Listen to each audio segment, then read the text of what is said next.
Bismillahirrahmanirrahim. Assalamualaikum warahmatullahi wabarakatuh.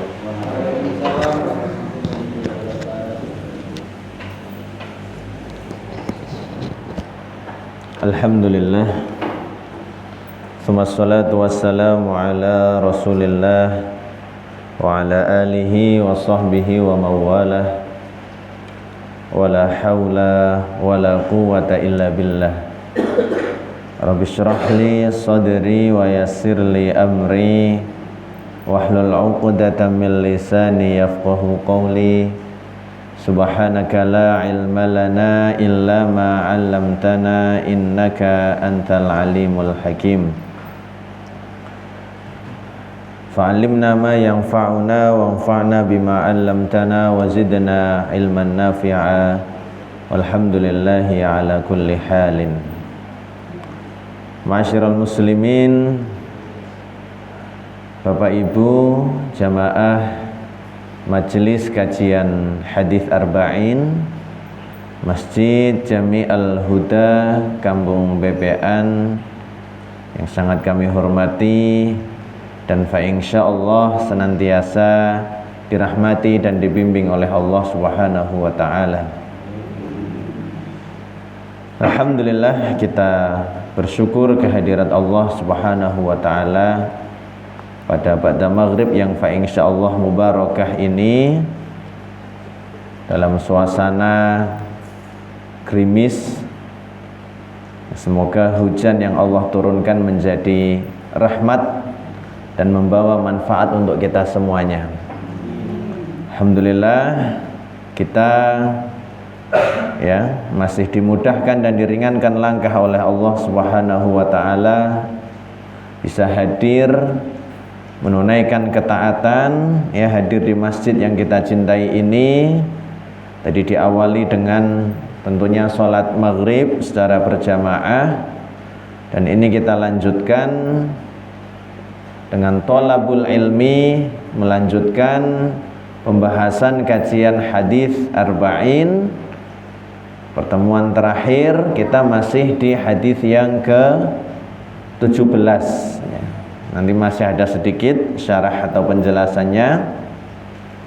Semoga hadirnya kita, thalabul ilminya kita ini nantinya menjadi pemudah, sesuatu yang memudahkan untuk kita semua untuk menuju surganya Allah Subhanahu wa ta'ala.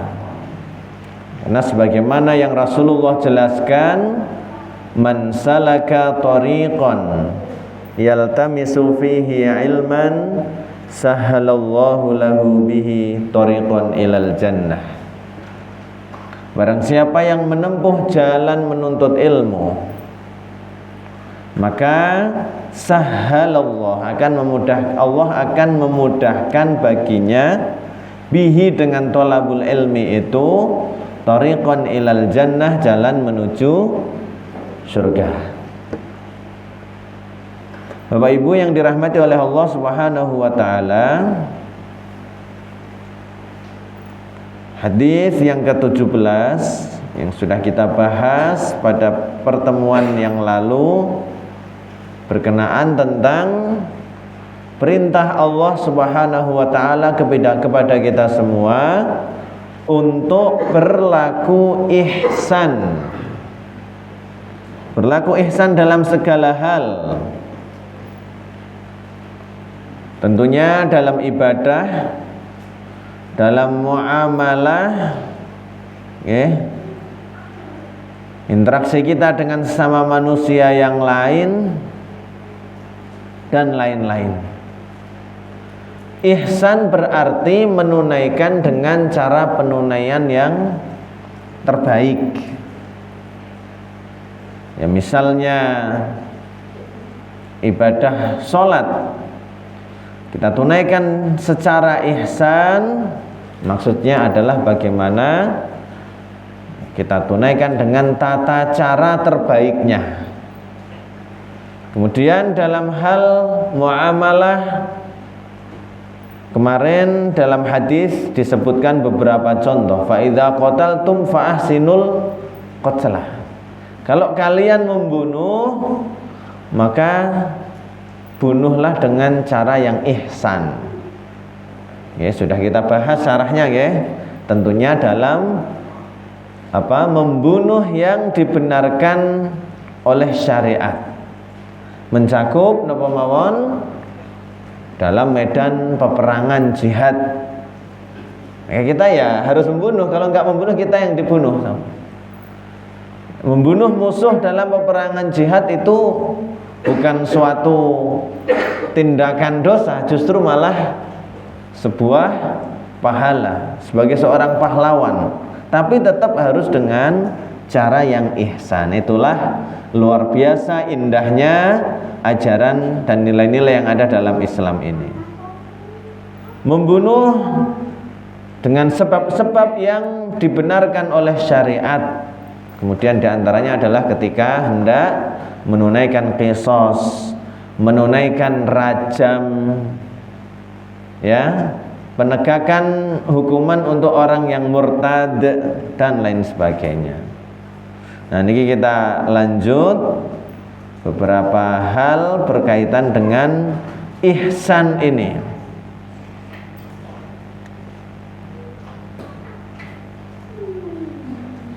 An-nahyu an sabril bahaim. Di antara bentuk ihsan yang dituntunkan oleh Islam itu ada larangan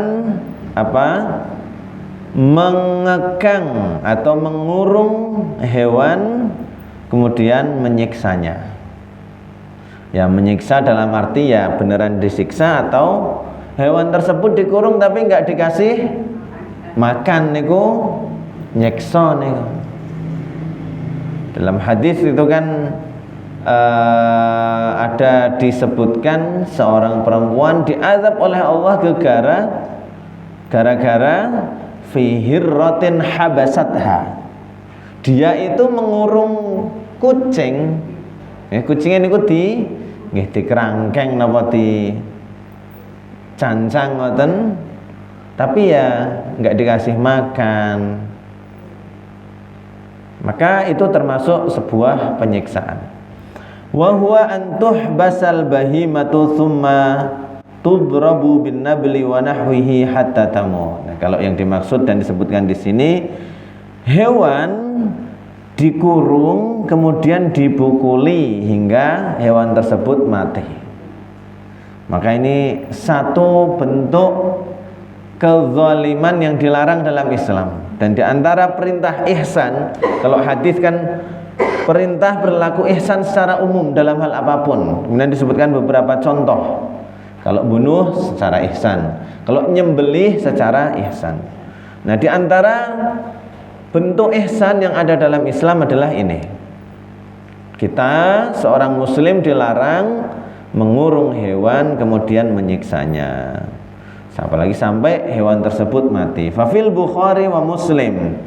Dalam kitab Sahih Bukhari dan kitab Muslim diriwayatkan suatu hadis sahih an Anas radhiyallahu an, dari sahabat Anas radhiyallahu an. Cek. Anna Nabiyya sallallahu alaihi wasallam naha an tusbaral bahaimu.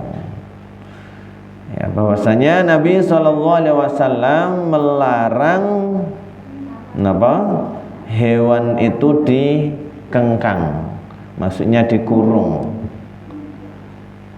Kalau kemudian kita mau memelihara yang kemudian harus menggunakan sistem kandang dikurung, ya pastikan bisa merawat dan ngasih hak-hak hewan tersebut. Ya, dipakani, dirawat dengan baik. Karena pas hewan itu masih bisa liar bebas kemana-mana, dia nyari makan. Karena kita harus karena kita ambil, kita taruh di sangkar, kalau misal burung gitu kan nggak bisa kemana-mana, nggak bisa nyari pakan. Berarti kita harus menyediakan pakan dan perawatannya. Jadi dilarang oleh Rasulullah mengurung hewan maksudnya adalah dalam rangka menyiksa. Wa fil Bukhari wa Muslim aidan an Ibnu Umar radhiyallahu anhuma. Ada juga riwayat lain, dan ini dalam kitab Sahih Bukhari dan Sahih Muslim juga, dari Ibnu Umar radhiyallahu anhuma, diriwayatkan oleh sahabat Ibnu Umar, anaknya Umar, namanya Abdullah radhiyallahu anhuma, semoga Allah meridhai keduanya. Annahu marra biqaumin nasabu dajajatan yarmunaha. Suatu ketika beliau lewat di suatu kaum, kalangan orang-orang yang mereka itu mengikat ayam kemudian melemparinya. Faqala Ibnu Umar, maka Ibnu Umar pun mengatakan, man fa'ala hadza, barang siapakah yang melakukan ini, inna Rasulullah sallallahu alaihi wasallam la'ana man fa'ala hadza, sesungguhnya Rasulullah sallallahu alaihi wasallam melaknat orang yang melakukan perbuatan seperti ini. Termasuk diantaranya nopo? Sabung ayam, ngedu ayam. Saya henten boten sana. Saya kata, selain kemudian aspek judinya, juga aspek zalim terhadap hewannya. Makanya double-double niku. Napa dosane? Double-double pelanggarannya. Biasanya kan taruhan ya kan, ngaten niku. Ada taruhane. Nah, itu ada nanti judi dan lain sebagainya. Di sisi lain juga menyiksa hewan. An-nahyu an ittikhadhi syai'in fihi ruh ghurdun. Nah niki. Kemudian di antara tuntunan berlaku ihsan yang ada dalam nilai-nilai Islam, larangan menjadikan hewan yang masih ada ruhnya sebagai target panahan. Wal ghardu huwa alladhi yurma fihi bisiham. Maksud dari ghardun ini adalah target panahan tadi, ayattakhidhunaha hadafan, dijadikan apa? Sasaran untuk latihan memanah. Wa fi musnadil Imam Ahmad an Abi Hurairah, dalam musnad Imam Ahmad. Musnad Imam Ahmad niki nama kitab nggih, kitab himpunan hadis. Dari sahabat Abu Hurairah radhiyallahu an, anna Nabiy sallallahu alaihi wasallam naha 'anir ramyah an turmad dabatu tsumma tu'kal. Maksudnya Nabi sallallahu alaihi wasallam melarang menjadikan hewan sebagai target panahan, ya, yang dipanahi kemudian dimakan. Walakin tuzbahu tsumma yarmu insya'u. Alternatif yang disampaikan, akan tetapi disembelih dulu. Sembelih dulu dengan proses sembelih yang syar'i. Kemudian setelah itu kalau menghendaki boleh, kalau mau dijadikan apa, target latihan panahan. Tapi kalau sekarang alhamdulillah target latihan panahan sudah ada nih. Napa? Busa niku ya. Kemudian nanti ada, kalau santri-santri di kami ada ekstra panahan niku. Memang panahan ya satu olahraga sunnah, kita dianjurkan, tapi di sisi lain memang riskan, bahaya kalau enggak safety, enggak hati-hati ya. Karena yaitu tajam, senjata tajam, maka harus dengan pengawasan dan pelatihan yang baik. Niki kalau zaman dulu mungkin ya panahan latihannya itu di alam. Nah, dilarang menjadikan sasaran targetnya adalah hewan. Yang keenam dari pelajaran yang terkandung dalam hadis yang ke-17, perintah ihsan, al-ihsanu fi dzabhil bahaimi. Ihsan dalam proses penyembelihan hewan ternak. Maksudnya hewan-hewan yang bisa dimakan, bahaim. Wa fil islami adabun yaltazimu bihal muslimu 'inda dzabhi wa hiya bimajmu'iha tajsidu 'amaliyin lil ihsani war rifqi. Islam itu punya adab-adab yang hendaknya diperhatikan oleh seorang muslim ketika menyembelih. Ya, ada adab-adabnya, ada aturan-aturannya, nggak sembarangan. Dan proses sembelih secara aturan Islam ini para ilmuwan modern pun mengakui inilah proses yang terbaik untuk nantinya bisa memakan daging hewan itu secara higienis dan lain sebagainya. Terbaik karena nanti steril, bakteri-bakterinya steril, bisa hilang dengan disembelih. Darah yang ada dalam tubuh si hewan itu kan ngucur keluar semua. Nah, setelah itu baru diambili dagingnya dan lain sebagainya. Itu daging paling higienis. Kalau proses nyembelih orang-orang yang enggak memakai tuntunan Islam, ya itu kadangkala ya asal-asalan. Jenengan persani cari di YouTube lah, mungkin nanti banyak ditemukan bagaimana pabrik nopo. Ya kita kalau di Indonesia insya Allah sudah ada Majelis Ulama Indonesianya. Majelis ulama yang memastikan setiap proses halal. Ya, kita sebagai muslim ketika ya suatu produk sudah mendapatkan adanya label halal, ya kita ya udah husnudzon, nggak perlu kekhawatiran berlebihan. Tapi misal di negeri-negeri yang nggak menerapkan, nggak mengindahkan aturan-aturan yang ada dalam Islam, bagaimana? Ya udah pakai mesin nyembelih nih kadang-kadang. Nih, pakai mesin, kan hidup-hidup dimasukkan dalam mesin langsung digiling dan lain sebagainya. Nah, Islam mengajarkan proses yang ihsan dalam penyembelihan ini. Ihsan itu apa? Dengan cara yang terbaik, dengan lembut. Famin dzalika ayyuhidda syafarah. Di antaranya perintah untuk benar-benar menajamkan pisau sembelihnya. Jadi nak nyembelih niku makin landep pisone makin bagus. Panitia Idul Adha siapkan pisau sembelih yang terbaik.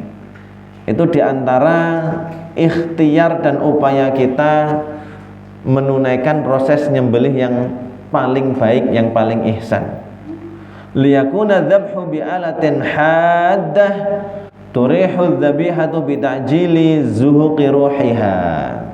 Agar proses penyembelihan menggunakan alat yang tajam sehingga hewan itu merasa nyaman.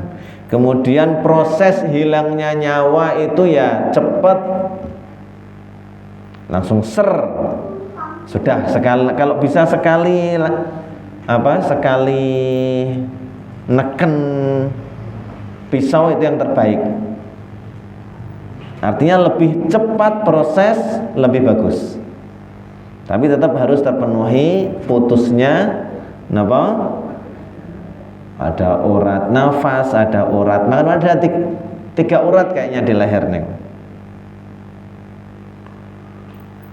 Rawal Imam Ahmad wa Ibnu Majah an Ibni Umar radhiyallahu anhu maqala. Imam Ahmad dan Imam Ibnu Majah meriwayatkan dari sahabat Ibnu Umar radhiyallahu an, beliau mengatakan amara Rasulullah sallallahu alaihi wasallam, bahwasanya Rasulullah sallallahu alaihi wasallam memerintahkan bihaddis syifar, ya, untuk menajamkan pisau sembelih, wa antuwari anil bahaim, dan agar disembunyikan dari hewan sebelum disembelih. Jangan pas hewannya sebelum disembelih wis dipameri pedang dengar mana. Ayo loh. Jangan. Nek bisa hewannya jangan lihat. Begitu luar biasanya tuntunan Islam nih, sampai ada anjuran seperti ini. Artinya biar hewan itu enggak merasa ketakutan sebelum dieksekusi, disembelih nih. Jadi luar biasa. Nah, tadi waqala idza dzabaha ahadukum falyujhiz. Apabila kalian menyembelih maka falyujhiz, siapkanlah yang terbaik. Wa minal adabi ar-rifqi bidzabihati, di antara adab menyembelih adalah berlaku lembut ya terhadap hewan sembelihan. Lembut, dilos-los riyen. Dilos-los. Nah, kalau pas Idul Adha ya dilantuni takbir ya. Dituntun dengan pelan dan lembut. Jangan sampai si sapi atau si kambing ini sudah melihat pisau duluan, apalagi melihat pas proses temennya disembelih. Karena memang ya entah gimana ya perasaan si sapi kita nggak tahu, tapi sapi itu ketika lihat proses sembelihan teman-temannya itu kayak semacam ketakutan, stres, berontak dan lain sebagainya. Makanya jenengan persanilah pas Idul Adha.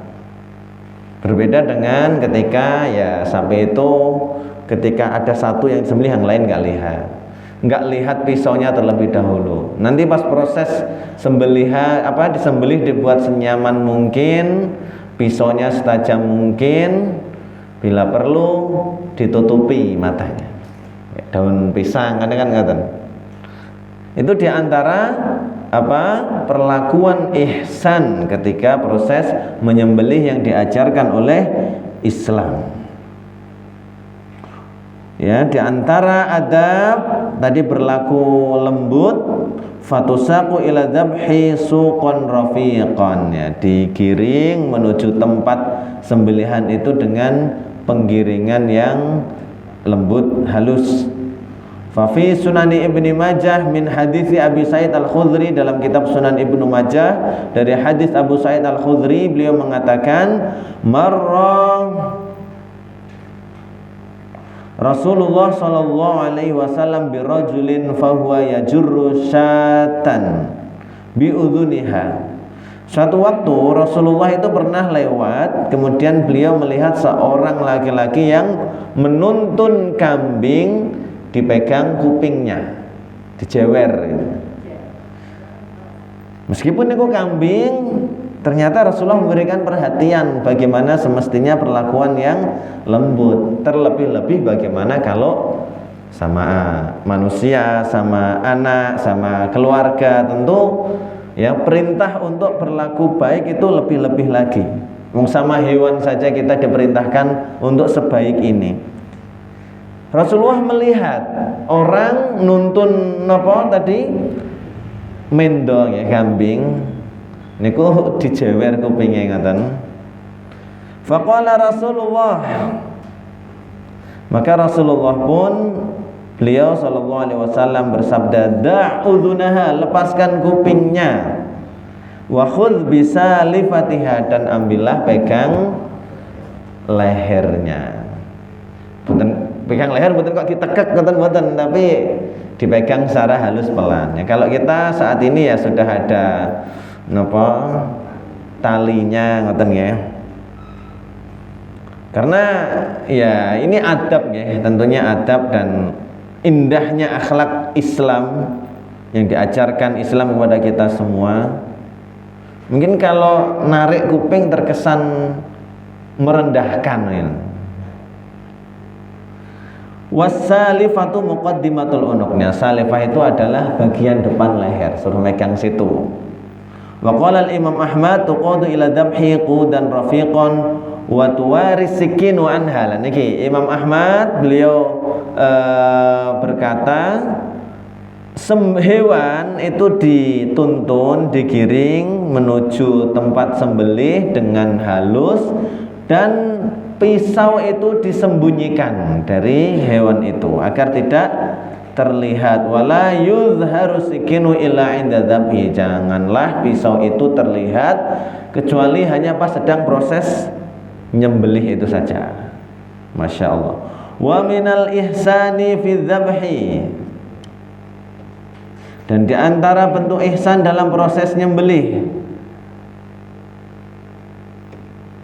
faryul audaj fa fi sunani Abi Dawud an Ibnu Abbas wa Abi Hurairah radhiyallahu anhum an Nabi sallallahu alaihi wasallam, ya, an Nabi sallallahu alaihi wasallam annahu naha an syaritati syaitan wa hiya allati tudbahu wa tuqta'ul jildu wa la tufril audaj kama yustahabbu alla yudbahu dhabihatun bi hadratin ukhra wa yuwajjihu dhabihatu ila al-qiblah wa yusamma 'inda dhabhi wa yatrukuha ila an tabrud wa yastahdhiru niyatal qurbah wa ya'tarifu lillahi ta'ala bil minnati fi dhalik li'annahu subhanahu sakhkhara lana hadhil bahaim wa an'ama biha alaina. Dan niki di antara adab-adab menyembelih, ya, jangan menyembelih hewan di hadapan hewan yang lain. Pas nyembelih dihadapkan ke arah kiblat, kemudian disebut nama Allah, baca bismillah saat nyembelih niku. Wa yatrukuha ila an tabrada, dan kemudian setelah disembelih didiamkan dulu sampai benar-benar nyawanya hilang. Wa yastahdhiru niyatal qurbah, maksudnya jangan buru-buru di seseti, dikuliti, jangan dulu, tunggu sampai benar-benar mati, ya, secara sempurna. Wa yastahdhiru niyatal qurbah, menghadirkan niatan dalam hati dalam rangka taqarrub. Wa ya'tarifu lillahi ta'ala bil minnati fi dzalik, dan sepenuh pengakuan bahwa hewan yang disembelih ini adalah anugerah dari Allah Subhanahu wa taala. Karena Allah lah yang menganugerahkan hewan-hewan, ya, untuk kita semua. Wa minal ihsani laha Allah tahmilu fawqa taqatiha, dan di antara perlakuan ihsan, ini bukan dalam konteks nyembelih, ya, perlakuan itu jangan sampai hewan itu dikasih beban melampaui kemampuannya secara umum, khususnya hewan yang mungkin dimanfaatkan untuk bawa barang nopo, ya, atau untuk kendaraan dan lain sebagainya, ya, jangan terlalu berlebihan mubani. Wala tarkabu waqifatan illa lihajah wala yuhlabu minha illa ma la yadhurru biwaladiha, jangan menungganginya kecuali kalau memang ada hajat, dan jangan mengambil susunya kecuali ketika jangan ngambil susunya kecuali sebatas hanya yang tidak sampai membahayakan anak-anaknya. Karena ya sapi misal atau hewan yang lain menghasilkan susu itu kan ya aslinya untuk anak-anaknya. Nah, kalau kemudian kita ngambil, jangan diambil semuanya, anaknya nggak dibagi. Dikira-kira ya anaknya masih tetap mendapatkan kebutuhan asupan susu dari ibu sapinya itu tadi. Wal hadits ba'da hadza kullihi qaidah min qawaidil Islam al-hammah. Hadis, ya, hadis yang ke-17 tadi, setelah semua pemaparan penjelasan tadi kita fahami sebagai satu qaidah di antara kaidah-kaidah penting dalam Islam.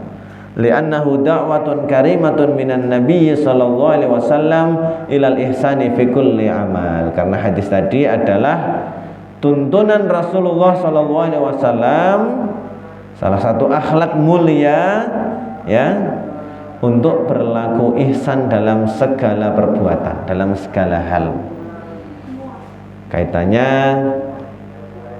kita kepada Allah hubungan kita dengan Allah, ibadah-ibadah kita, kewajiban-kewajiban kita, tunaikan secara ihsan.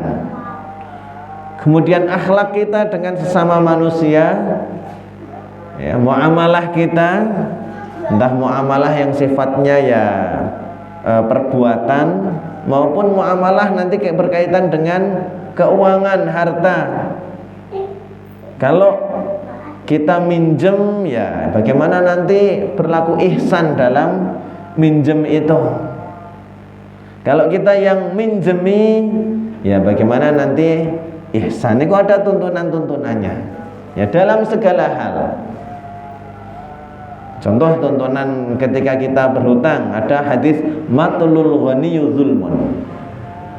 Orang yang sudah ada, maksudnya sudah punya kemampuan untuk nyarutang, kok kemudian dia ngende-ngende, nunda-nunda, itu adalah suatu kezaliman. Wa zulmu zulumatun yaumal qiyamah. Dan kezaliman itu adalah kegelapan pada hari kiamat kelak. Berlaku ihsan dalam hal menunaikan, kalau kita mungkin punya pegawai dan lain sebagainya, menunaikan upah, ada tuntunannya sebelum keringatnya kering, ya artinya sesegera mungkin dan lain sebagainya, ya termasuk ihsan dalam hal kita, perlakuan kita terhadap hewan. Dulu kemarin sudah kita bahas beberapa, ini tadi kaitannya dengan hewan, nggak harus gini, nggak boleh gini, nanti pas nyembelih pun ya harus gini, masya Allah, luar biasa, ya akhlak yang dituntunkan oleh Islam untuk berlaku ihsan dalam segala hal. Ihsan itu kalau secara bahasa artinya ya berlaku baik, ya baik ini maksudnya gimana? Dengan tata cara yang sebaik mungkin, yang terbaik, ya semoga pembahasan dari hadis arba'in yang ke-17 ini nantinya bisa menjadi ilmu yang bermanfaat untuk kita semuanya, bisa menjadi karakter kita, karena ini kaitannya dengan perilaku, ya, dengan akhlak yang ihsan, yang bagus, ya. Jadi karakter kita bisa kita terapkan dalam kehidupan sehari-hari, ya.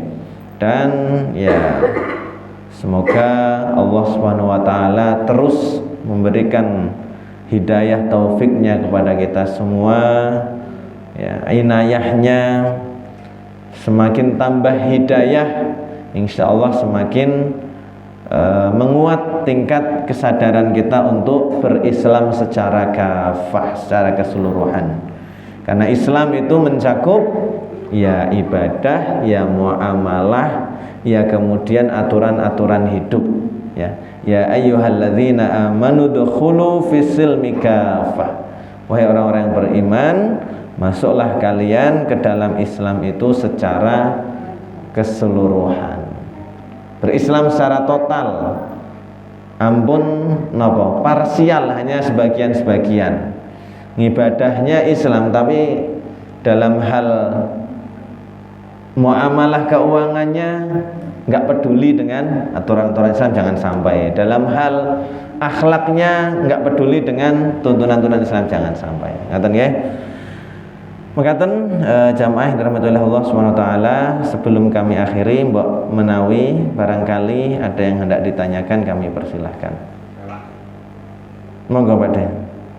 Sementara ini Pak, sebentar itu masalah menyembelih hewan Pak, itu Pak rata-rata dilaksanakan orang laki-laki. Apa kalau perempuan diperbolehkan misalnya Pak? Ya sebenarnya boleh-boleh mawon, nggak ada larangan, nggak ada larangan. Adapun nanti mitos-mitos di tengah masyarakat, nek pas lagi hamil aja nyembelih, kok ndak anake ngene dan lain sebagainya, kan ada ya kadang sebagian keyakinan seperti itu. Bahkan kadang untuk si suaminya juga, nek bojone sedang hamil aja nyembelih dhisik, ndak railo, senjata andalan railo. Ya kita husnudzonnya mungkin ya sebagai kehati-hatian, Tapi secara prinsip baik laki-laki maupun perempuan boleh-boleh saja menyembelih.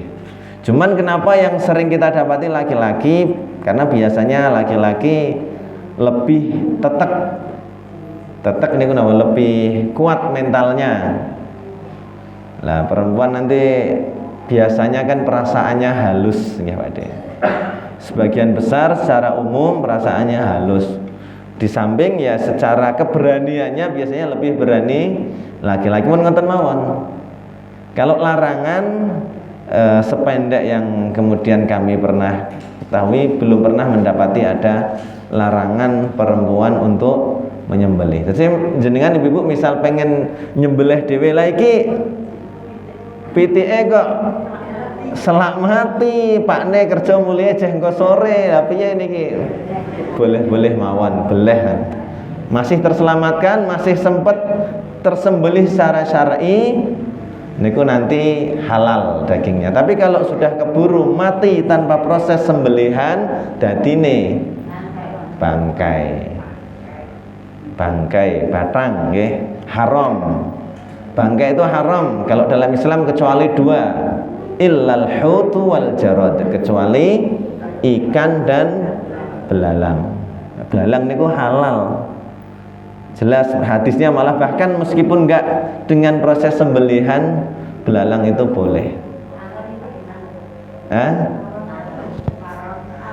Laron.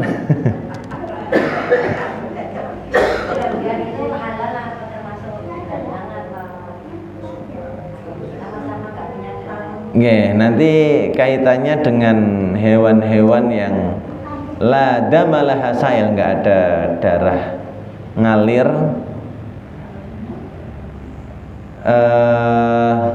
Tapi ini yang pasti saya perlu ngecek kembali rincian hewan-hewan yang haram itu apa saja.